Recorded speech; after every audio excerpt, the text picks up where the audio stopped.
رویا لدینه چې دکاندار د هغې د لومړي سپارښت څخه راضي و خوشحاله ده. د خرڅونو د لګون نه وروسته هغې ته یوازې 206 افغانۍ پاتې کیږي. هغه فکر کوي چې باید ډېرې پیسې ورته پاتې شوي وای. له همدې کبله پریکړه کوي ترڅو د خرڅونو یو لیست جوړ کړي. د موادو بیې لومړی رویا د غاړې ګنډلو لپاره ټول اړین مواد په یو لیست کې نیسي. وروسته هغه د هر شي بیه محاسبه کوي. د تار خرڅ مساوي د هرې غاړې لپاره د تار یا نخ بیه ضرب د غاړو شمیر 2 یخنونه ضرب 45 افغانۍ مساوي 90 افغانۍ. ټول خرڅ 114 افغانۍ کیږي او رویا د خرڅ د موندنې لپاره د ټولو موادو بیې جمع کوي. د کارکونکو حقونه وروسته رویا هغه پیسې چې د غاړې ګنډلو لپاره هغې او د هغې تولید کوونکو ته ورکړل شوي وي ثبوتوي. هغې د هرې غاړې لپاره 300 افغانۍ ورکړې وي. د هر تولید کوونکي حق مساوي د هرې غاړې خرڅ ضرب د غاړو شمیر مساوي 300 افغانۍ ضرب یوه غاړه چې مساوي کیږي 300 افغانۍ. رویا خپل او د تولید کوونکو حقونه جمع کوي ترڅو د ټولو کارکونکو د حقونو خرڅ 800 افغانۍ ته ورسیږي. متفرقه خرڅونه وروسته د رویا پلار توضیح ورکوي چې کله کله متفرقه خرڅونه هم شتون لري.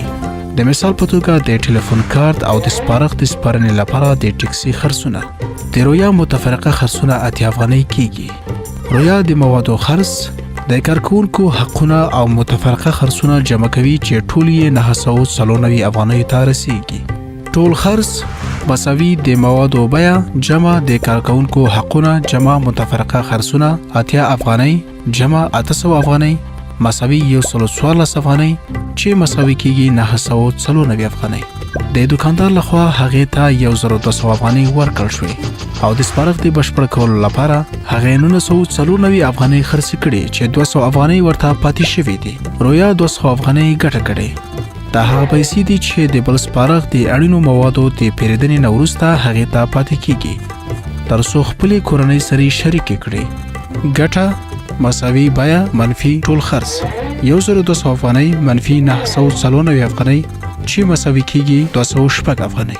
رویا د دې موضوع په ارزښت پوهه شوې ده چې د سپارښت د بیې جوړونې نه مخکې هغه باید د خرڅونو او د ګټې په اندازې پوهه وي. که هغه له خپل خرڅونو څخه خبره نه وي نو کېدای شي چې په خپله سوداګرۍ کې تاوان وکړي. رویا په دې هکله فکر کوي چې څنګه دا خرڅونه ټیټ کړي ترڅو وکولی شي خپله ګټه ډیره کړي. هغه کولی شي د ورته کیفیت سره ارزانه مواد پیدا کړي. په عمده ډول د توکو رانیولو سره کولی شي کمښت ترلاسه کړي. هغه کولی شي خپل ډیر وخت د تولیدونکو په روزنه کې تیر کړي.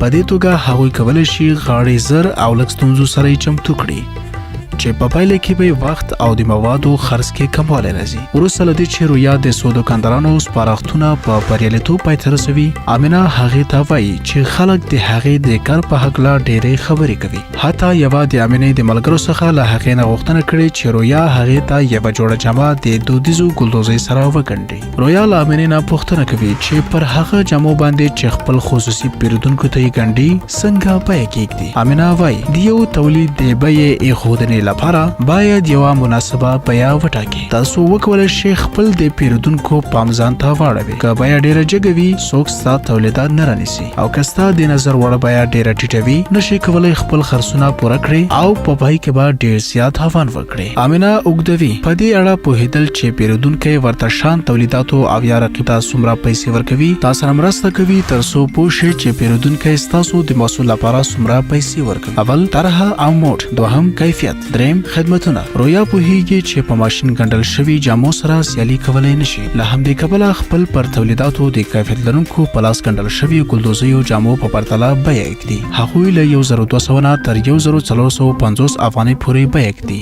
هغه تولیدونکي چې دا تولیدات رانیسي کیفیت ته ډیر ارزښت ورکوي نو له همدې کبله د هغې جامې هم خوښوي. هغه پریکړه کوي چې پر جامو یې 1400 افغانۍ بیه کېږدي ځکه چې د هغې جامې فرمایشي دي. دا بیه په هره جوړه کې 350 افغانۍ هغې ته ګټه رسوي. امینه رویا ته یادونه کوي چې دوکانداران د پیرودونکو په پرتله خپل تولیداتو ته ټیټې بیې وړاندې کړي ځکه چې دوکانداران باید خپل تولیدات په سیالیزې بیې وپلوري ترڅو وکولی شي ځان ته پیرودونکي راغونډ کړي. او په همدې حال کې د بازار موندنې کمښتونه او نور خرڅونه پوره کړي. هغه بیا هم رویا ته یادونه کوي چې دکانداران معمولا د شخصي پیرودونکو په پرتله ډېر سپارښتونه ورکوي او هغوی د لا ټیټې بیې انتظار لري. نو هغه کولی شي په ټولیزې توګه د هغوی سره د کارکونې له لارې ډېره ګټه ترلاسه کړي. رویا پوهه شوې ده. هغه پریکړه کوي چې خپل پام دکاندارانو ته واړوي ځکه چې هغه لا تر اوسه باید د فیشن او ډیزاین په هکله ډېر شیان زده کړي. هغه یوه ګډونکې ګماري تر څو هغه جامه چې د امینې ملګري پر میینه ورکړي جوړه کړي او د پیرودونکو سره مخامخ اړیکې وازمایي. هغه هیله منده ده چې یو ورځ خپل محصولات هم دکانداران او هم پیرودونکو ته خرڅ کړي.